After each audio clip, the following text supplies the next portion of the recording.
Welcome to the Beyond 8 to 5 podcast, a podcast by the TRPS division of KPMG Nigeria, which makes us to understand that beyond professionals, we are humans, and to help us enjoy every part of our lives, learn from others how they have managed real life issues, challenges, so that we can achieve a good work-life balance.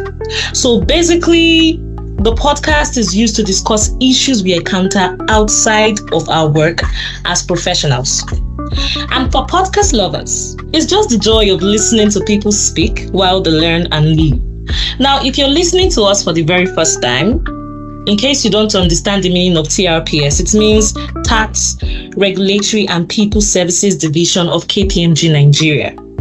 I am your host, Aghogho Akeh. I am an experienced analyst in the transfer pricing unit of TRPS. Today's topic is one I have looked forward to for a very long time because it's interesting, it's engaging. Man, I can't wait.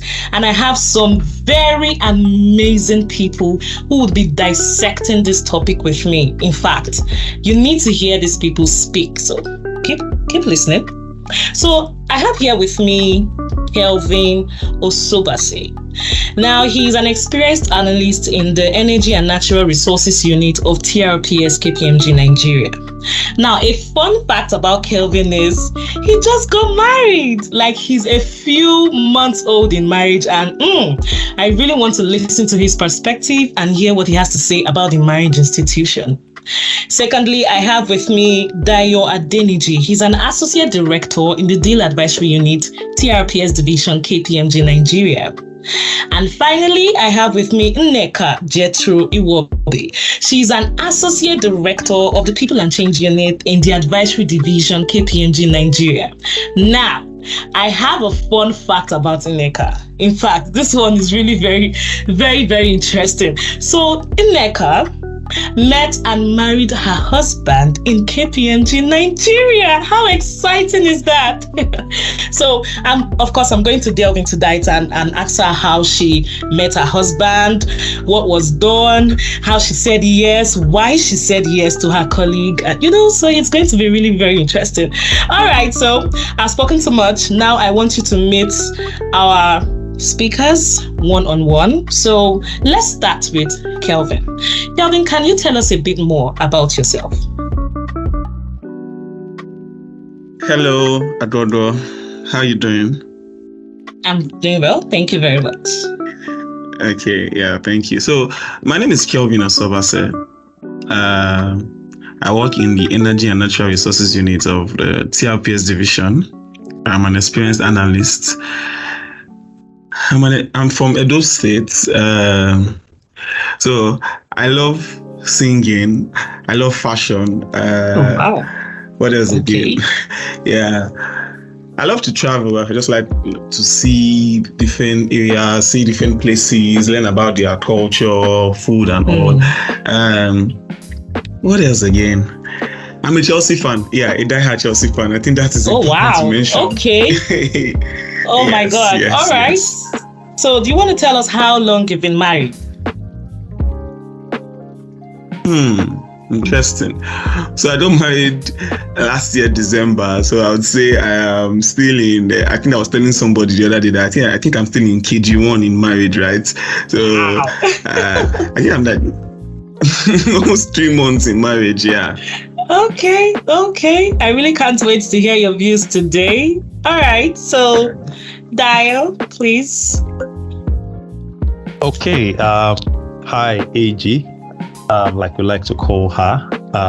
My name is Dayo Adeniji. Like you did mention, I'm a director in our practice here at KPMG. I'll just follow Kelvin's templates by saying, first of all, I'm a Manchester United fan, the best club in England. Oh my For those of you that follow football, I'm married with 2 beautiful girls. I also love to travel. I love to visit new places, but I love to visit places and experience places with friends. So unlike some people, that like to travel by themselves, I like to travel with friends. So as a group, we visit a new place, take pictures and experience the place, essentially. What else? Yeah, I love to work out.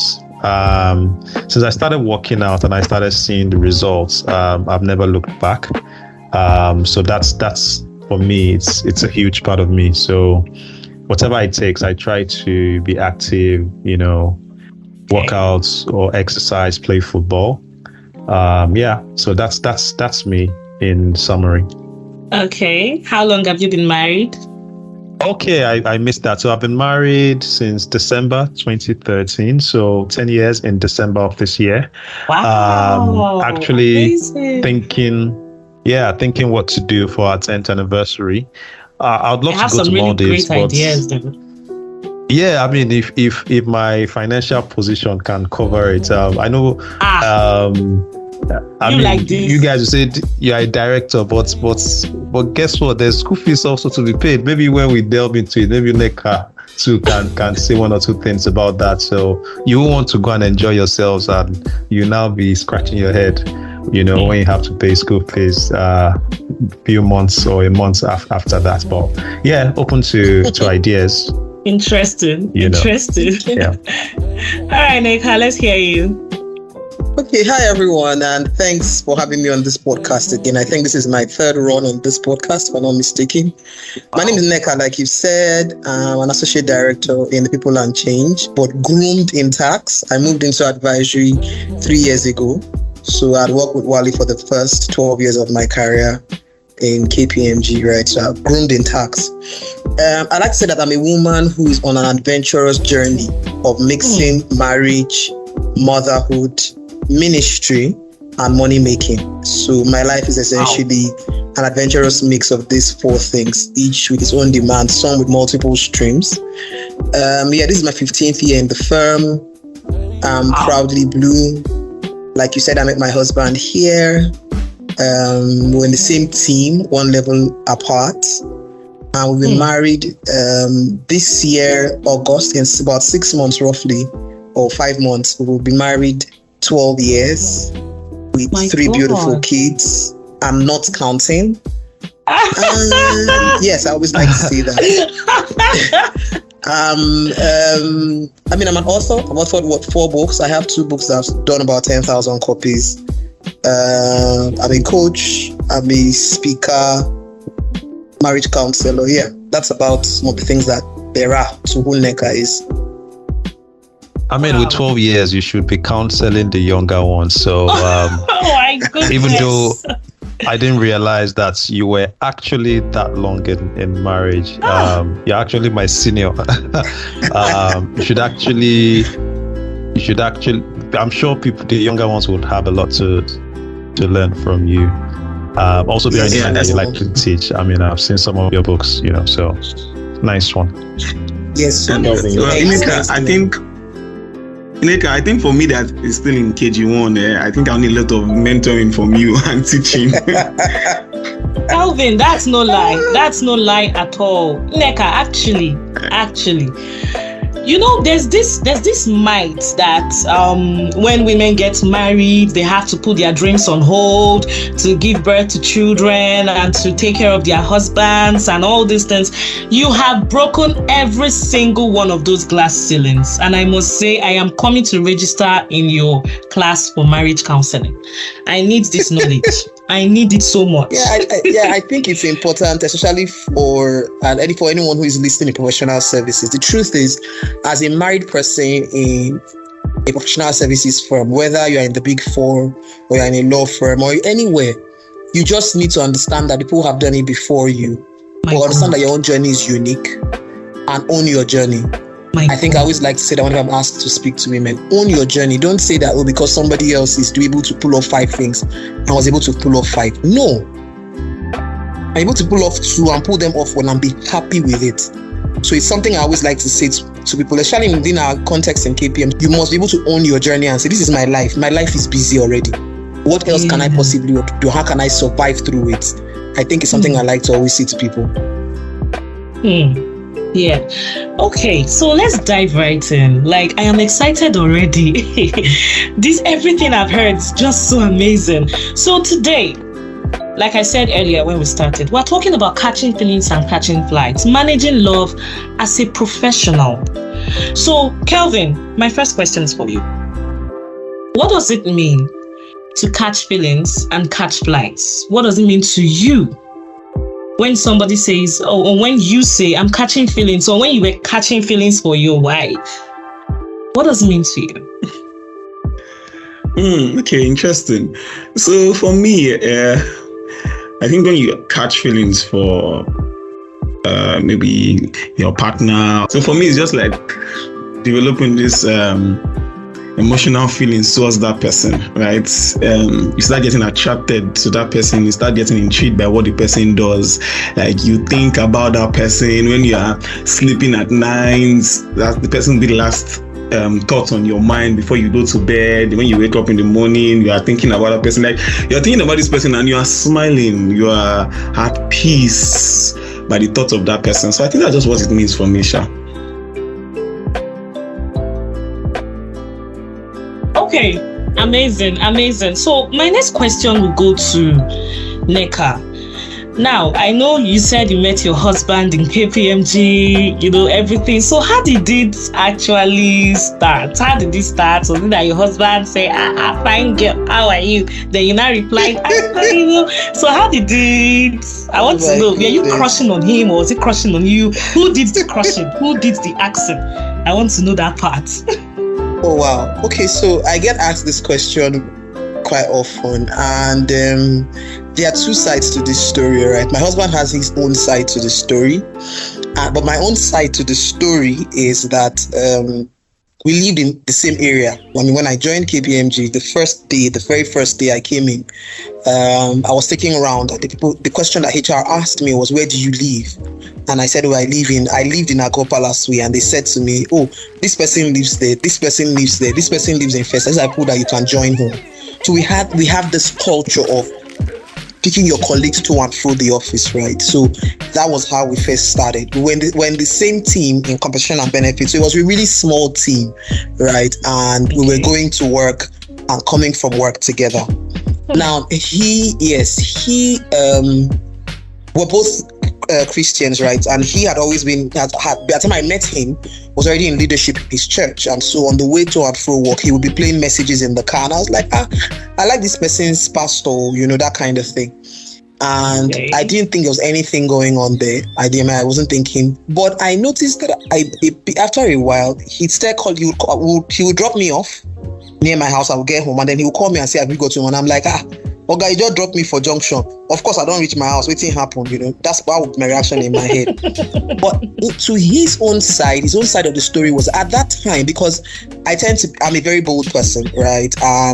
I'm a very self-aware person. I'm confident in my person. I know myself. I speak up when I need to speak up. I don't shy off from speaking up.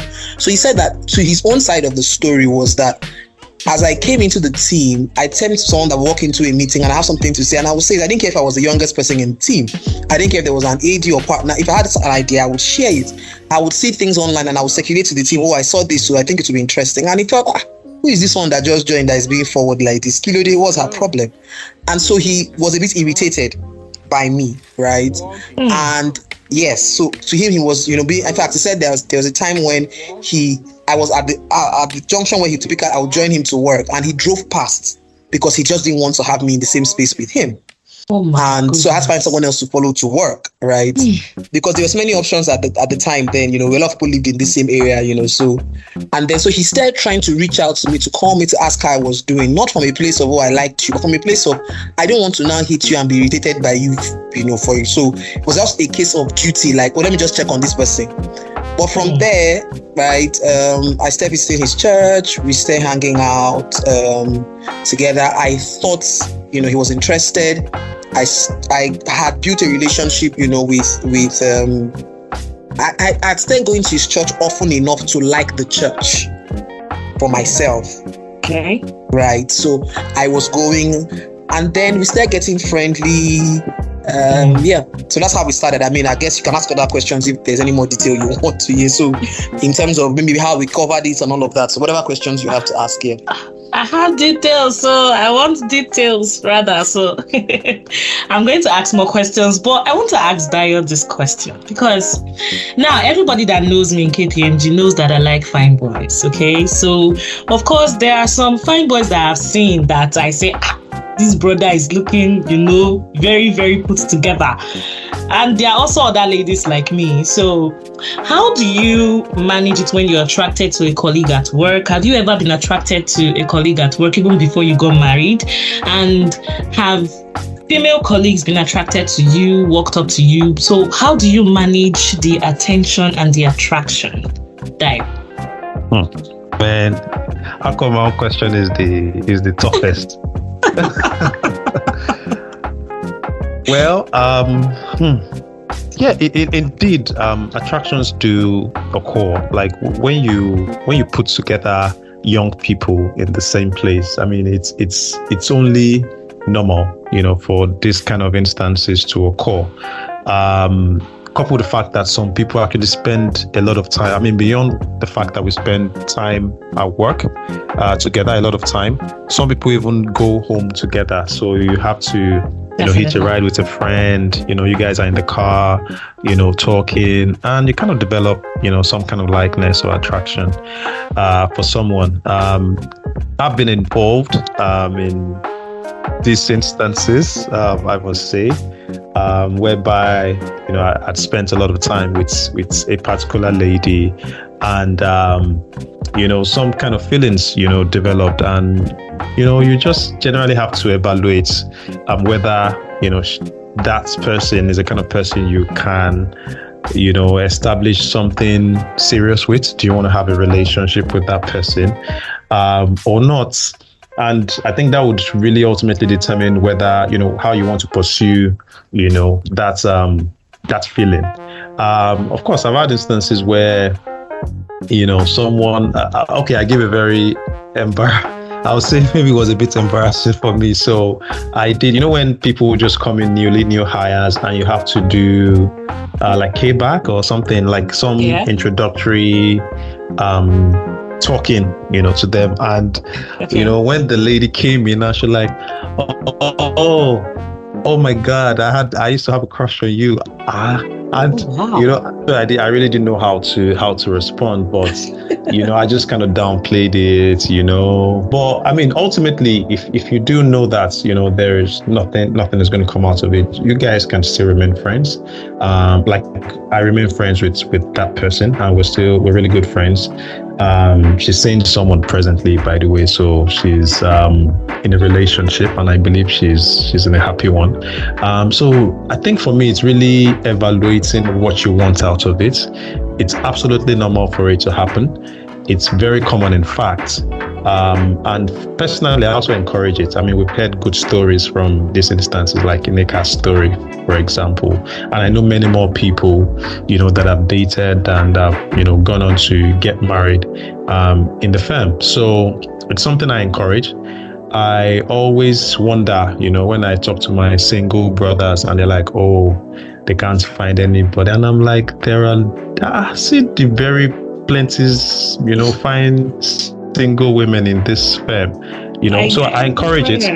Yeah, they're everywhere, you just need to, strike up a conversation. So it does happen, but how you handle it, in my view, is, to evaluate whether, you want anything serious of it or not. And, just try to, be friendly. And if nothing is going to come out of it, you can have conversations. And people are generally, people in the firm, they're generally, at least in my own experience and in my years working in the firm, people here are smart people. So, if you have a conversation, my view is that they would understand, your point of view, and you guys can always remain friends. Ultimately, I think friendship is at the zenith of it all. So if you do develop, very good, friendships, that even trumps, whatever attraction you might have initially. So it's really to have conversations at the end of the day. Okay. I love what you said. I love what you said. So at the end of the day, conversations, you can also always remain friends if things don't work out. But I know that there are some persons that might be very determined. So I'm going to ask Nneka this. So how did you handle the other guys? How did you know that your husband was the one to be taken seriously? How did you decide that, out of all these guys, I want to give a chance to my husband? How did you come to that conclusion? All right, thanks, Aghogho. And you're right, actually. In fact, there was a quest situation, and I don't know if D1 knew about it, where even the birthday before, we had already got into a relationship. So I joined KPMG in October of 2008. We started really dating, I think, sometime towards the end of 2009 or early 2010. But I think it was my 2010 birthday, right, that he gave me. So it was very funny. I had used the phone for a while, and I came from a home where my dad wasn't working for a while. So as a first child, I was supporting my mom, who was a teacher, with my younger ones, right? And so I had the phone I've been using for a while, and the phone was having issues, but people were like, change it. And I'm like, money is not like that. I can't change it. So apparently the team had gathered to buy me a phone, right? Wow. Yes, the team had gathered. It was a very small team and a fantastically close team. I mean, Dayo, remember that the C&B team were really close, right? And they gathered to buy me a phone. But my husband, man, who at the time we were dating, had also planned to buy me a phone, right? Now, on that same birthday, somebody else in the office, who I won't give any more details about, right? Who was not mentioned? Who would not be mentioned? Oh my God! Got a cake and a card, and the cake was kind of really personalized, right? And then it was a case of and my husband then was furious, like, why would this person give you a cake? But I think he didn't want me to take it home or something. Or no, we had to go home together, and the cake he had to carry the cake. so he actually didn't find it funny. Why would this person it was just for the people who knew what was going on, it was very funny in the office, like because the cake was brought publicly. Wow. You get, right? My husband gave me the phone at the time privately, right? Of course, but people knew that she got a phone too, that kind of thing. And then the cake was bought publicly with my name on it and a very personalized message with the card. So people were like, okay. Before then, somebody else had come to me and say, hey, let's hang out, one thing. And I'm like, so it was a very funny situation that evening, In fact, I still remember my mom still talk about that situation that day, and how it played out, in terms of. And for me, to be honest, I didn't think I was someone that people would consider in terms of dressing, and I'm just going to be very honest about it. Like I said, my parents really weren't. My mom was a teacher, and father wasn't working, so it wasn't like I was the best dressed. To be very honest, I had one or two suits, I was managing when I first joined. Yeah, I'm a very neat person, so I took care of them very well. But I'm not the person that I am today. When people see me dress, I wasn't anything. In fact, my husband still yabs me about some of the clothes that I wore when I first joined KPMG. So it wasn't a case of I was the best dressed person. Very far from it. I wasn't. I didn't use makeup a lot. I barely used makeup at all. Dayo, you know all this story now. So no, I wasn't the one that would. Yeah, I was just going to say that it's maybe natural beauty. I mean, Nneka. Yeah, she had a pretty face. But I was also going to say that Jethro just couldn't stand small competition. Just small competition they gave him, and it was acting, furiously. I think he could have just stepped up his game, if you ask me. Personally, sometimes I like a bit of competition, so you can just, show that, let the best man win. That's my own point of view. But yeah. Nneka is right. I mean, I think at the time, you notice Nneka because she's quite tall. And for guys that, know that tall girls tend to stand out. So I think that stood you out. Yeah. With a pretty face, so, and a nice smile. So, yeah. So I can relate with these stories. Yes. So it wasn't any. It was just why did I say yes to my husband? Because I wanted someone who we had shared similar views, right? Okay. In terms of religious views, but I'll put it that way. Someone who I knew was a Christian. I had known before I came into KPMG, and while I was in university, I was going to be involved in Christian ministry. So I also knew that I needed to check out for that as well. And I liked where the church he was going to, already.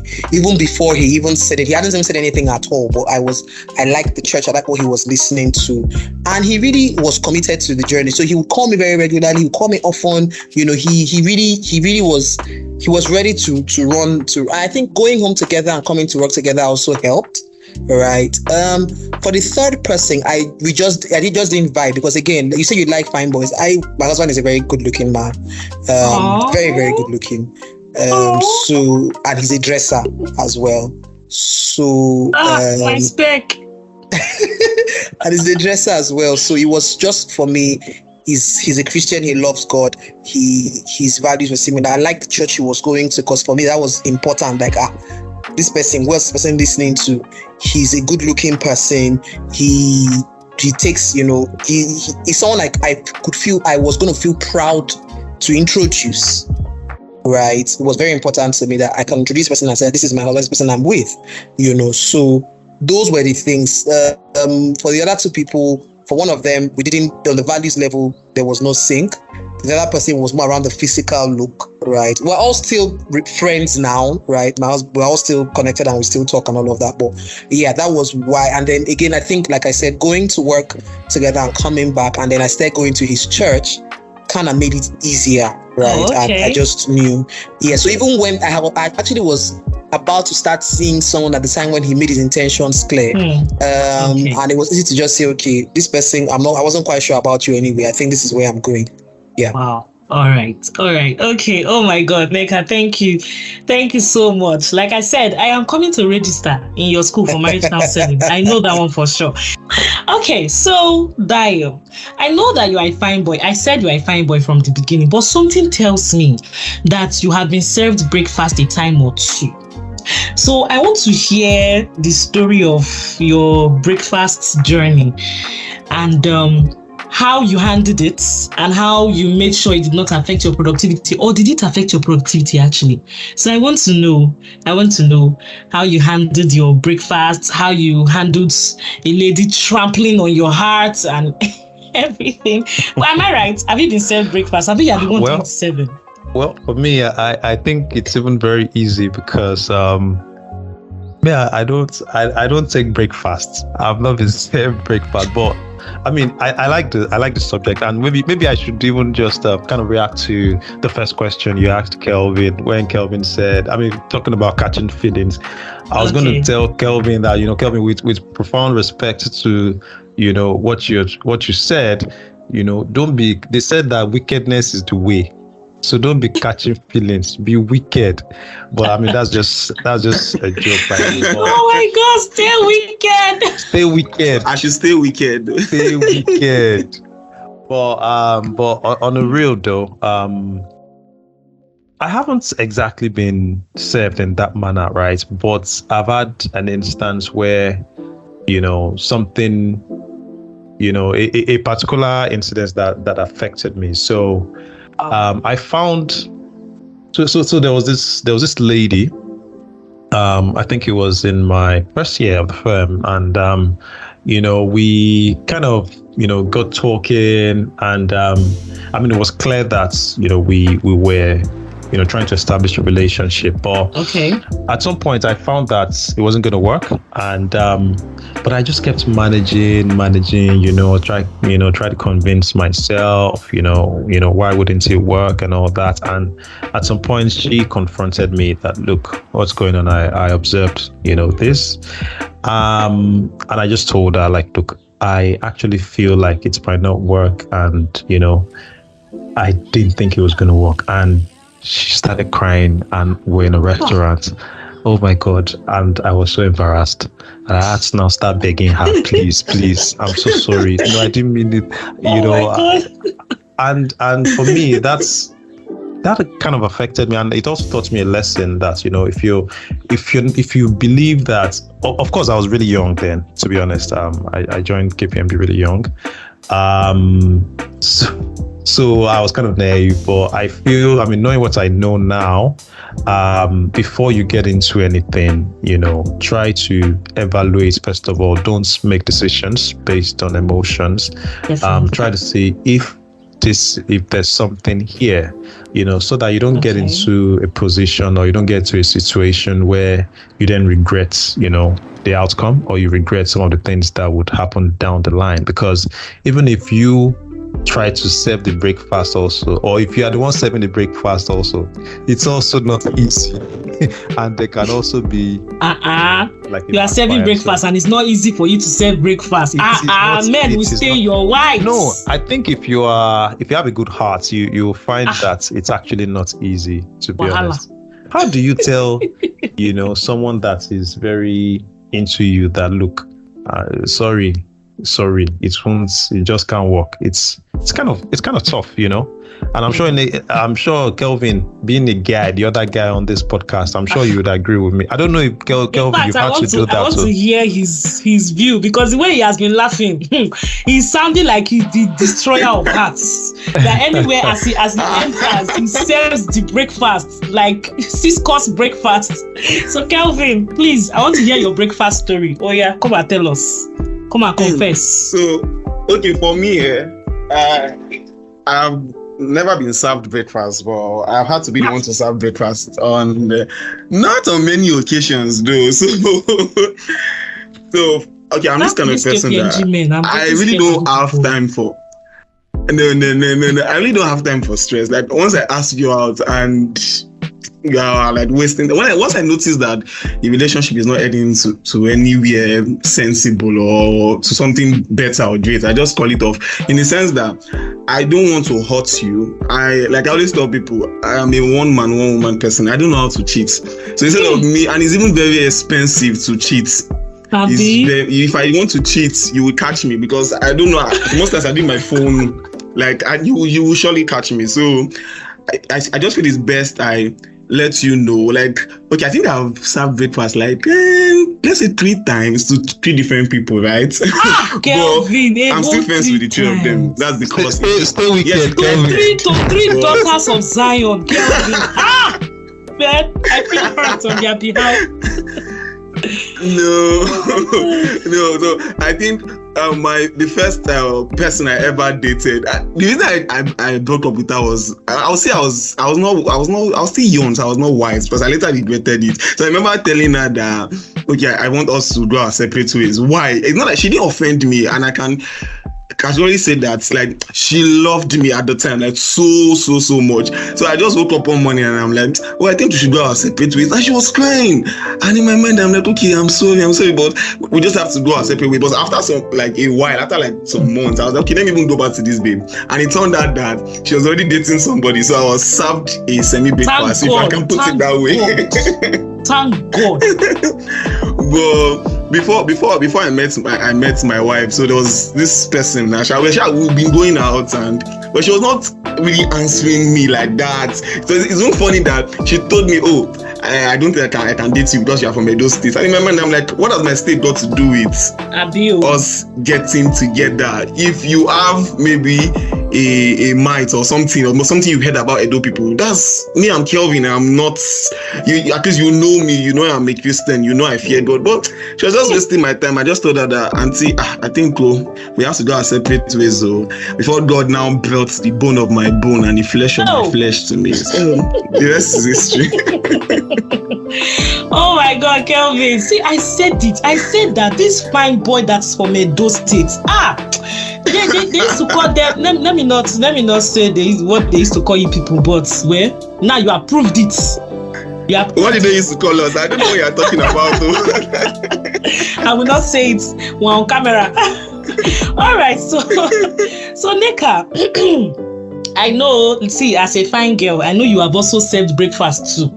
But I also know they've also served you. So, as you are telling me about the breakfast that you served, I also want you to talk about some red flags that you saw or you see in relationships and you think this relationship will not work. This red flag. I know you said one of the reasons you chose your husband or you chose to marry your husband was you wanted somebody with similar values with you, right? So when you were dating other people or when you were considering other people, what were the red flags that you saw and you said, you know what, this is not going to work with this guy? Thanks, Aho. So, you mentioned one of the red flags, which is values for me. And I would talk about these red flags, especially in the context of office romance, particularly, but also generally as regards life. Yes, so I haven't served breakfast. We left university. By the time you're in final year in university, generally people would think that, it's time for you, must be in a relationship and all of that. But I wasn't in any, and the person that was coming, I wasn't quite interested. So we left school, and then the pressure was on, like, is it only you that will not have somebody? What are you doing? That kind of thing. Yeah. And you're hanging with, friends, people from the same fellowship, same school. Everybody seemed hooked, right? And you're the only one that was, lazying around. So there was this young man, all from same fellowship, was a leader in fellowship as well, who seemed to be indicating interest, right? And was coming around and stuff.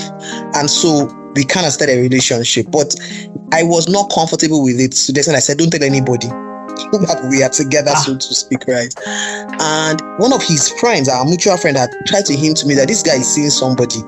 But you just said it, how someone say something in passing in joke. And for me, I think I felt like it's not possible that within this Christian setting, what's that? Why would you do that kind of thing? And he would come pick me from work, once or twice, that kind of thing. But I just didn't tell anybody because I wasn't comfortable.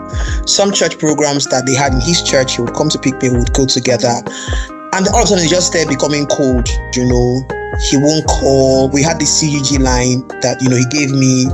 So it was direct line, because he works in a telecoms company, He won't call, you would call, after a while, he now started saying he was sorry, his feed is a bit distant, this one, that one. Last, everything just dissolved. So it was just the dissolution just dissolved. And then finally heard that he was getting married and all of that.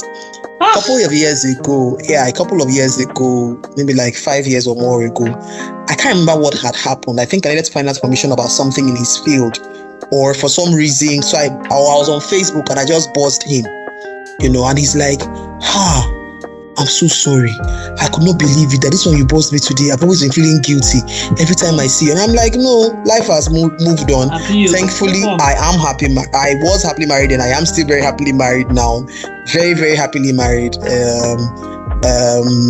Have my kids, and really just, I'm grateful for, it's just important that you have someone who wants to be with you. I think that's important for anybody, especially within the office context. For me, whenever I'm asked questions around red flags, especially as regards office romance, I say very categorically that alignment of values is very paramount.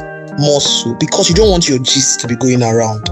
Yes. You really do not want your gist to be going around. You really don't want your matter to be topic of discussion around, because once you start getting that vibe, you become uncomfortable. And God help you, yes, jobs are everywhere, but will you find the job to be? What if you don't?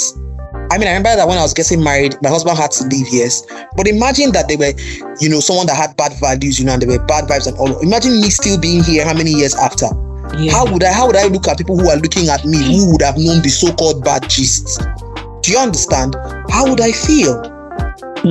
Do you get? So I think for office romance, I think it's more important. Your values must be aligned. The person must prove they are principled and they must prove that they respect you as a human being, okay?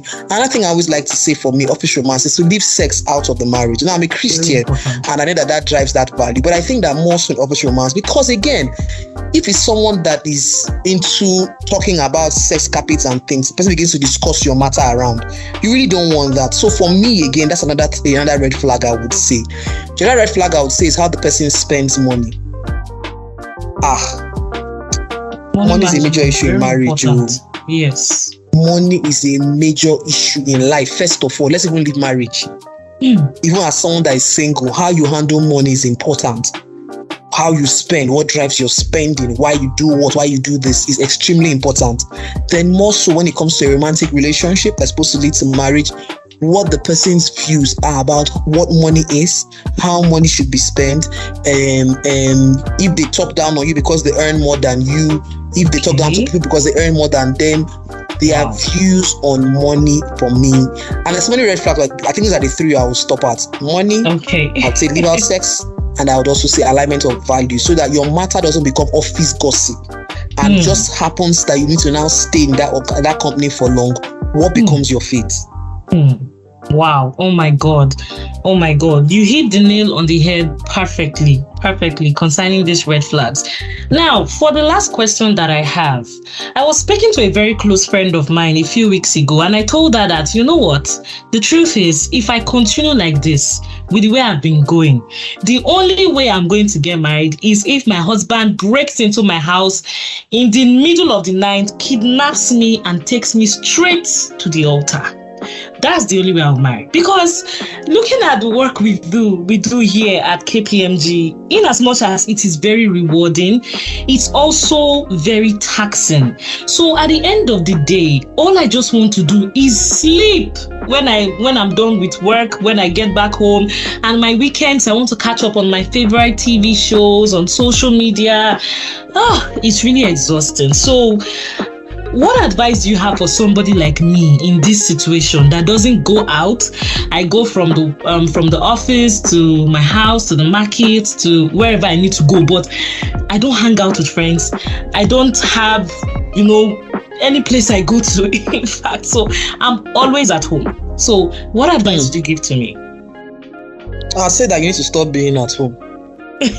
That's number one. So, but really, number one is stop being at home. You must be deliberate and intentional about going out and hanging out, about attending your alumni association meetings, about being in a church or in a mosque and being active there.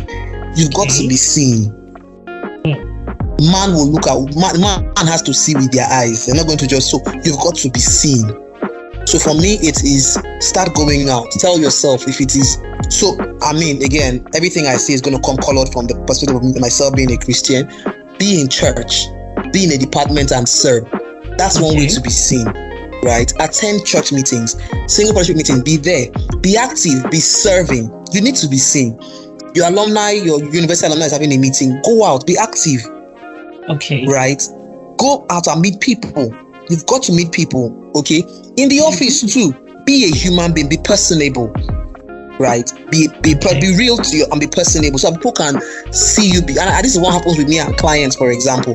I don't relate to clients like it's KPMG talking to them. It's Nneka, a human being, talking to you, right? And so there's a personal connection beyond the fact that we're exchanging cards and stuff. So be personable, but you need to go out. And there are so many avenues. If you get to church and you're active in church, you're active in a department and you're serving, alumni association, you're visible, your professional associations as well. Right? If you have, like, I know that, for example, for HRP, there's CIPM and they have all these small chapter meetings. You are there, you're visible, you're talking, come to the office on the days that everybody's supposed to come to the office. Don't come on the day they're not supposed to come. So that you can be seen. It's just important that, and for us as KPMG people, again, another thing I say to every KPMG person that I ever get a chance to talk to is you must be intentional about creating boundaries of your time. Okay. You must be intentional. You can't be available to us as KPMG 24 hours a day. No. Okay. You must be intentional, because for as long as you're available, there is work to be done. Yes, that's true. Literally. I shut down at this time. I'm going to the movies at this time. My friends, in fact, be the one to organize the movies. Yeah, you guys, alumni group, let's go and watch movie. Let's go and hang out and eat ice cream. Okay. You must find other things that you have, not just for the sake of getting married and being seen, but for the sake of your sanity. You can't do this work if all you do is this work. Oh my God. I don't know if you caught that. You can't do this work if all you do is this work. I don't know. Okay. I want to hear from Dayo and Kelvin. I want to hear from the guys' perspective. I was actually going to jump in, and that's Nneka was speaking. Yeah, speaking like a coach, and she's spot on. As a guy, you need to see, what's your. That's it. You first need to see, before we talk about all these values, alignment of values, and all these good things that Nneka said, which are very valid. the first thing is to see. I have to see, who I want to be with. Something has to attract you. I have to see that, oh, wow, this girl, it can be your hair, it can be the most flimsiest thing. I'll tell you something. When I was when I was younger, I used to say to my mom that I'm going to get married to an Indian. Why did I like Indian? Because of their hair. They had long hair, and I love long hair.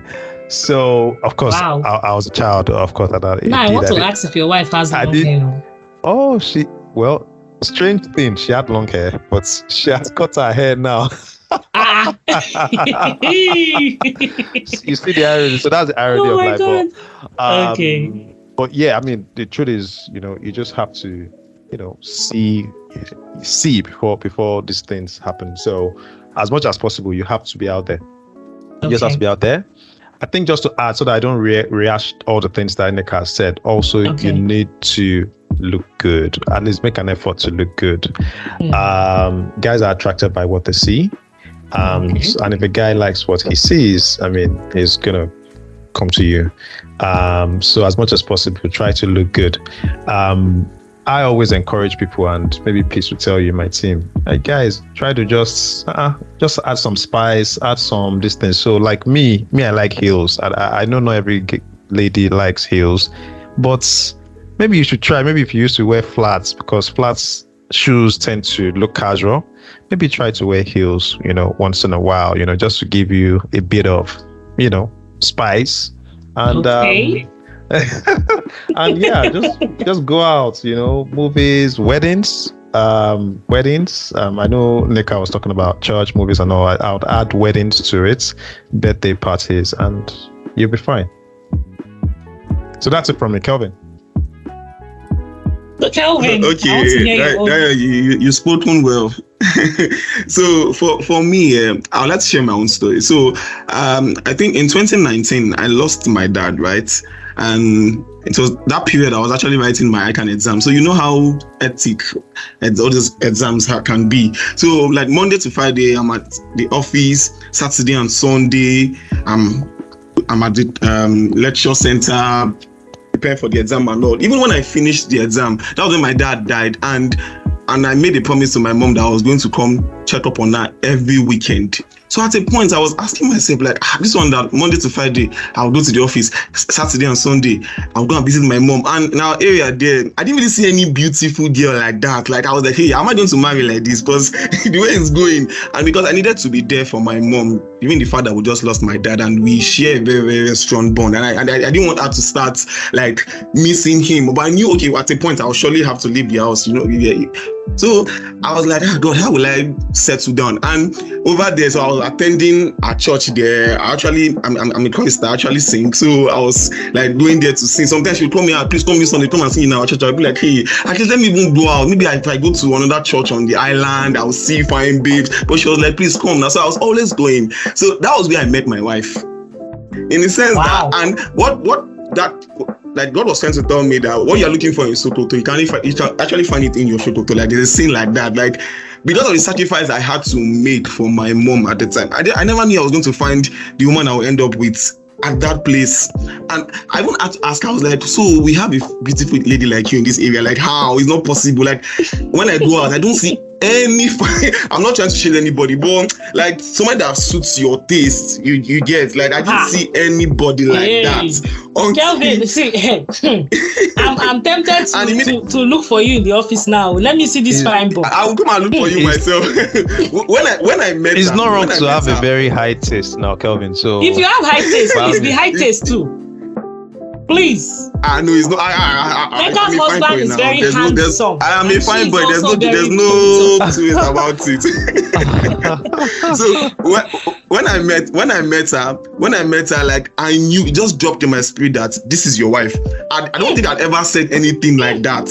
I was like, it just dropped in my spirit that this is your wife. And immediately we got home, I told my mom, I was like, I saw one girl like this in church. I just described her. She was like, yes, that girl. I like her too. And we are not even spoken to her. Like my mom and her till today, they are very, very close. And what I just learned from it is just that sometimes when you make sacrifices, when you serve God, because then when I was working in serving that particular church, they actually needed me. like the way I was making an impact in that church, and God was busy preparing my own future for me. Oh my God. So I don't want to start preaching. That's just a chat. Oh my God, I've had so much fun in today's session. Absolutely love it. Love the story. Yeah, absolutely. It has just been really amazing. Thank you so much for the advice. So, I really need to join a unit in church. I need to be going to the movies. I need to put myself out there and make sure that I am visible so that my future husband, fine boy, can see me. Thank you. Thank you Amen so much. Amen to that. Thank you so much, everyone. This has been a really impactful and insightful session. I'm sure all our listeners have learned so much. It has been really, really very interesting, right from, the first part where we talked about how to manage your feelings when you see somebody you like, when you see somebody that likes you, how to make sure that you have conversations, how to understand the person you married, and to make sure that the person you're with understands what you do and actually has respect for what you do. We also talked about how to resolve conflicts in your home and how to, make sure that you are very well balanced both at home and at work. Thank you so much, Nneka. I really, really enjoyed every single one of your answers and your stories. They have given me hope that fine boys are plenty in KPMG and I can see one for myself.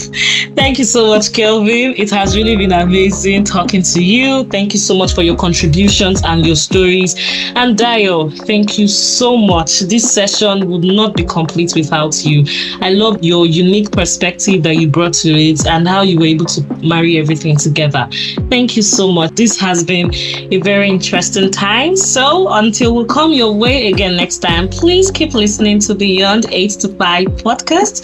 It has been an interesting conversation. My name is Aghogho Akeh and I am your host. Thank you so much, everyone, for listening. Bye.